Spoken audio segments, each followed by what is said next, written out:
បាទជំរាបសួរបងប្អូនអរគ្នាបាទថ្ងៃហ្នឹងចង់មកនិយាយពីកីឡាករខំនិរេទីបងប្អូនអរគ្នាបាទបន្ទាប់ពីគាត់ផ្ដួលកីឡាករបរទេសឲ្យសន្លប់នៅក្នុងទឹកទី1នៅសង្វៀនហងមាសកាលពីម្សិលមិញនេះគឺមានបងប្អូនជាច្រើនបានផ្គូផ្គងជាមួយខំនិរេនេះទៅនឹងកីឡាកររុស្លាន់ដែលទើបតែផ្ដួលធឿនតារាឲ្យសន្លប់ទឹកមួយទាំងពីរដងហើយនឹងកីឡាករប៉ាវែលដែលធ្លាប់ប៉ះធឿនតារាធ្លាប់ឈ្នះធឿនតារាហើយក៏ធ្លាប់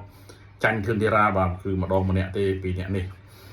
ហើយមានកីឡាករដែលផ្ដួលជឿនលួយឲ្យសន្លប់ផ្ដួលធរធីឲ្យសន្លប់អញ្ចឹងបងប្អូនយើងអត់គូកងច្រើនមែនតើបាទអញ្ចឹង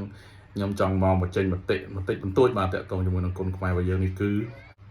បាទនិយាយទៅគឺខំនេះគឺគាត់ល្អមែនបាទយើងទទួលស្គាល់ថាការប្រកួតរបស់គាត់គឺមានទឹកចិត្តជាអ្នកប្រយុទ្ធបាទអ្វីកាន់តែពិសេសនោះគឺអាវុធហើយនឹងផ្លែរបស់គាត់ច្បាស់ហើយចេញធ្ងន់បងប្អូនអរគ្នាតែបងប្អូនយើងបានគូកងប៉ះជាមួយនឹងខំអូឲ្យប៉ះជាមួយនឹងកីឡាករដូចជារុស្លានហើយនឹងប៉ាវែលនេះគឺចំពោះមតិរបស់ខ្ញុំគិតថាមិនតាន់បានទេបងប្អូនអរគ្នាដោយសារតែខំនៅនេះគឺគេនៅខ្ចីបាទបတ်ពិសោធន៍នៅតិចបាទហើយបងប្អូនយើងកាន់តែនាំគ្នាកាន់តែលើកកាន់តែខ្ពស់តើកាលណាគាត់កាន់តែខ្ពស់ធ្លាក់មកវិញវាកាន់តែឈឺបាទខ្ពស់កាន់តែខ្លាំងធ្លាក់មកកាន់តែឈឺកាន់តែខ្លាំងបងប្អូនអរគ្នាបាទអញ្ចឹងចំពោះមតិតោះខ្លួនរបស់ខ្ញុំគិតថាចាំឲ្យខំនៅនេះគាត់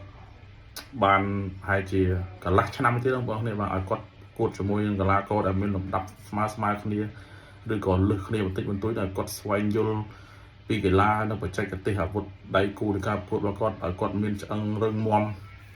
បច្ចេកទេសតទៅមុខទៀតសិនទៅបាទអញ្ចឹងចាំយើងគូផ្គងឲ្យប៉ះបាទឥឡូវហ្នឹងវាមិនតទេបាទពេលវេលានៅមានឆ្ងាយទៀតបាទហើយយើងគូផ្គងឲ្យប៉ះឥឡូវនេះគឺ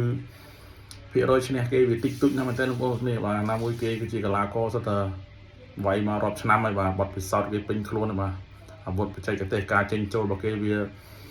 ច្រើនជាងយើងបាទយើងវានៅខ្ចីបងប្អូនគ្នាបាទហើយយើងគិតមើលលំដាប់ធឿនធារាលំដាប់ធនធាជឿនល្វីអីហើយយើងវាយនឹងឈ្នះគេផងបាទហើយមិនមែនថានិយាយចឹងមិនមែនថាខំនេះរីកគាត់អន់ណាបងប្អូនគ្នាតែបទពិសោធន៍នៃការប្រកួតរបស់គាត់គឺនៅតិចបាទគឺនៅខ្ចីមែនតើបាទអញ្ចឹងគឺគាត់មានចន្លោះខ្វះខាតច្រើនមែនតើបាទកីឡាករដែលគាត់ស៊ីដែលគាត់ផ្ដួលនេះយើងអាចនិយាយបានថាមិនទាន់ដល់លំដាប់ខ្លាំងដែលផ្ដួលធឿនតារាផ្ដួលទុនធាទេបាទគឺលំដាប់មកល្មមដែរទេអញ្ចឹងគាត់អាចចង់ចេញមកនិយាយថាបងប្អូនយើងគុំចូលរួមគូកងឬក៏លើកកីឡាហុសពីលើសពីសមត្ថភាពពេកបងប្អូនអរគ្នាណាកីឡាតែកាលណាឈ្នះគឺគាត់មានទឹកចិត្តប្រកួតបន្តទៀតធ្វើឲ្យកាន់តែល្អតែគាត់ចាញ់គឺបាក់ទឹកចិត្តបងប្អូនយើងចូលទៅខមមិនថាឲ្យអ្នកតិចបន្តួចទៅកីឡាកាន់តែបាក់ទឹកចិត្តទៀតអញ្ចឹងធ្វើឲ្យគាត់ធ្លាក់ទម្រង់នៃការប្រកួតឬក៏បាក់ទឹកចិត្តនៃការហ្វឹកហាត់ចុះមកវិញអញ្ចឹងសម្រាប់មតិផ្ទាល់ខ្លួនរបស់ខ្ញុំគិតថាចាំបន្តិចទៀតក៏មិនទាន់ហួសពេលបងប្អូនអរគ្នាបាទឲ្យគាត់ស្វែងយល់ឬក៏ដកស្រង់បទពិសោធន៍បាទពីរៀមច្បងគីឡូនេះហាក់ប្រហែលគ្នាក្នុងកន្លះឆ្នាំនេះទៀតហើយគាត់មានបទពិសោធន៍លើសង្វៀនឲ្យបានច្រើនមែនតើអញ្ចឹងខ្ញុំគិតថាមិនទាន់ហួសពេលទេបាទហើយចំពោះបងប្អូនមានមតិបែបណាសូមចូលរួមខមមិននៅក្នុងវីដេអូរបស់អ្នកបងប្អូនគ្នាបាទហើយសូមបងប្អូនដែលមកថ្មីបាទកុំភ្លេចចូលរួម Subscribe នៅ YouTube របស់ខ្ញុំបាទម្នាក់មួយផងបាទដើម្បីជាកម្លាំងចិត្តដល់ខ្ញុំបាទធ្វើវីដេអូថ្មីបន្តទៀតបាទនិយាយពីគុណខ្មែររបស់យើងបាទ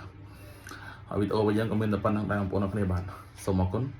សូមជម្រាបលា